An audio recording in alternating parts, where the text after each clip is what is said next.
I'm seizing the moment. I am making my mark after the 1994 genocide against the Tutsi.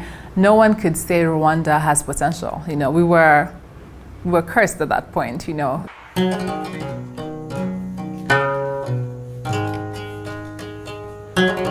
My name is Sonia Mugabo. I'm a fashion entrepreneur. I went to school in the United States for university. I was born and raised here. My family was living in Kigali, actually, at the time when the genocide against the Tutsi happened. And so when we were living in Nyamirambo, actually, and so when the genocide against the Tutsi started, my parents had to find ways to protect us, and we actually went to an orphanage. It's called the Gisimba Orphanage. The genocide was quite, it took a toll on me. I always tell my friends this, that if the genocide against the Tutsi had lasted 2 more weeks, I would not be alive. Because I was 3 years old, I turned 4 in May during the 100 days, and I had caught kwashiorkor, like malnutrition. So I was very sick, and because even though we had shelter, but we didn't have enough food. Being so young, I didn't have the right nutrients. At some point, I was separated with my parents, so I was with my sisters. And so all these things took a toll on me. My whole family survived, luckily. And I think after we survived, my parents really instilled something in us about survival, something about being grateful, something about working hard. And so I grew up knowing that, there are so many other people who did not get this opportunity to make it through the genocide, whose lives were cut short. So I always knew that I had to live a meaningful life and create something that was meaningful. After the 1994 genocide against the Tutsi, no one could say Rwanda has potential. We were cursed at that point. It was a dark place. It was evil, actually. You just saw so much pain, and so it's amazing that after 27 years, we're in tune with where the world is today, and it's a pride to know that my brand is a Made in Rwanda brand, and it's promoting what Rwanda is today. I started the brand when I was 23. Like I said, I just moved back. Definitely, I did not have a shop, but I had a very, very good tailor in town. And I would always take my clothes, like my designs, to be, tailored there. And so people would ask me, where did you get this? And I was like, oh, I made it myself. So that's how I started getting a clientele. But literally, I was running. My business was me just running around, delivering, going to the tailor. But then, when I saved enough money from that, those clientele, then I was able to have a shop. But it was this shop, but it was half.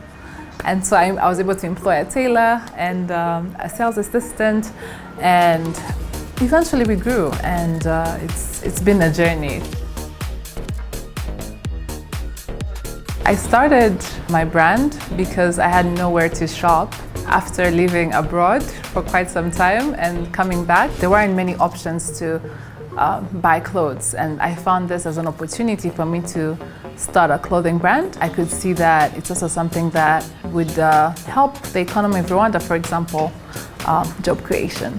We had heard about Lagos, Cape Town, Johannesburg, Accra, but we had not really heard about Rwanda as a fashion hub. And there's Visit Rwanda, there's Invest in Rwanda, and so there was now this Made in Rwanda. So how could we promote Made in Rwanda fashion? And that's how I created my brand.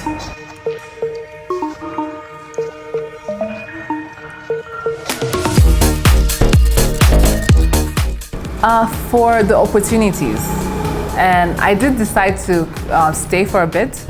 But there was a lot of competition. Like I said, New York City is very competitive. And I just found myself saying, but why am I struggling when there's these opportunities back home? I feel like if I had stayed there's no way I would have created a brand or created a following or, done what SM has done.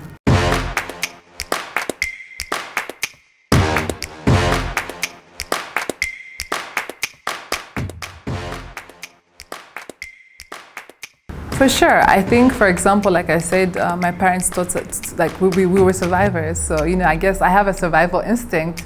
And the fact that, businesses, it's very easy to give up when you start. And I feel like I have that survival instinct in me that, no matter how bad things get, when COVID hit, all businesses worldwide, they were hit. A lot of them went bankrupt, a lot of them closed. But I decided to actually even rebrand and showcase my brand, even like we just started having an e-commerce platform. And this is something I had been working on for a while, but I think I was scared, or I was not, but I was like, let me do it now, why not?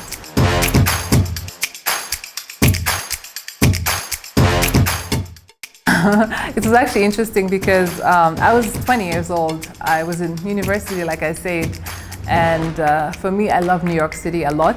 It's one of my favorite places in the world. And so when I saw this opportunity, I applied to intern as a fashion, I guess it was called a fashion stylist. And so I interned at Teen Vogue. It was very challenging, first of all. I think I was the only African girl, and America has a lot of racial, it's very systematic, and the whole racial thing is very, very real, as you can see today, and even then. So I don't think I fit in at Teen Vogue, but it opened my doors to see what's the potential of the fashion industry, and it also reassured the love that I have for it. So even though I did not have the best experience there, I can say it reaffirmed my love for fashion. We say we're the destination for the fashion girls' essentials. So for me, I want my brand to be not just, a clothing brand, but I want you to feel yourself like, to become you want to be an SM woman, you want to be bold, you want to be daring, you want to be colorful.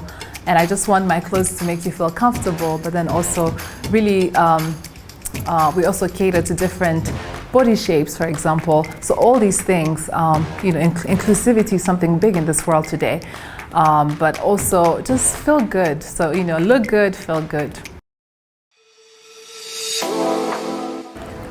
It's just by the fabrics. They have to, feel good on the skin, the cuts, they have to be comfortable.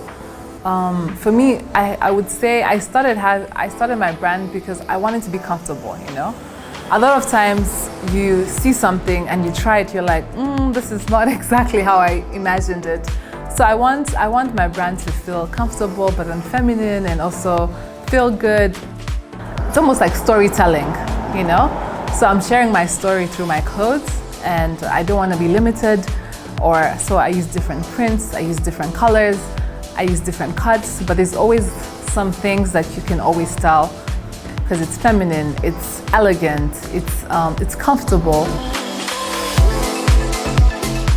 When I did my first fashion show, they were calling for designers, and I was like, I don't know if I'm a designer, but I do design clothes. So I asked, they're like, yeah, sure, you can apply. And then I got in the show. And I got interviewed by the end of the show. After showing my collection, I got interviewed by The Guardian, but I didn't realize it was someone from The Guardian. I just, I was like, okay, a journalist, they're asking a few questions, why not? Let me answer. And I answered the questions, and a few days after, there was my name on The Guardian, and it was like, oh my gosh, fashion designer, Sonia Mugawa, and I'm like, oh, what? So that's how it sort of started, and then I guess I was forced to be like, it pushed me, definitely, that pushed me. Because people were writing to me all over the world. Like, I remember, isn't there a Spiegel from Germany? I'd never heard of them, but then I Googled, and it was like such a big, publication. And so I guess that was a stepping stone for me to really branch out of my shell and go for it.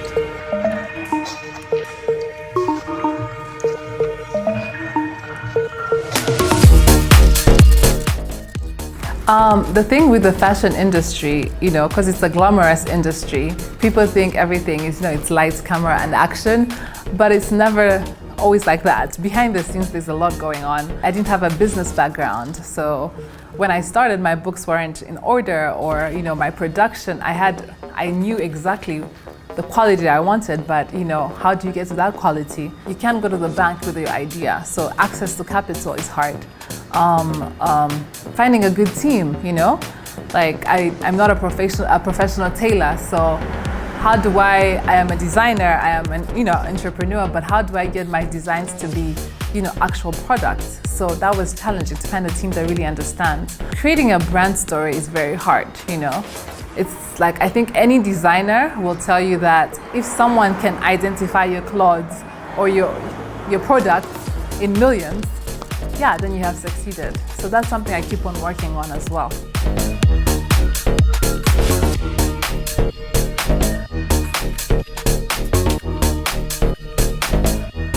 You just have to go for it. Because a lot of times people think there's secrets behind, but to be honest, I think I also I know my sister asked me the other day, she's also an entrepreneur. So she's like, do you think if you didn't have, SM right now, and do you think you'd start it right now? And I was like, I don't think I would. But the beauty about being young, you have nothing to lose. At this point, I'm calculating, I'm 31 years old, my finances have to be like this, my savings. But if you're like a 20-year-old, you have nothing to lose. You're probably living with your parents, they're probably paying for you, everything. So go for it, and you never know where the journey will take you, and be open-minded.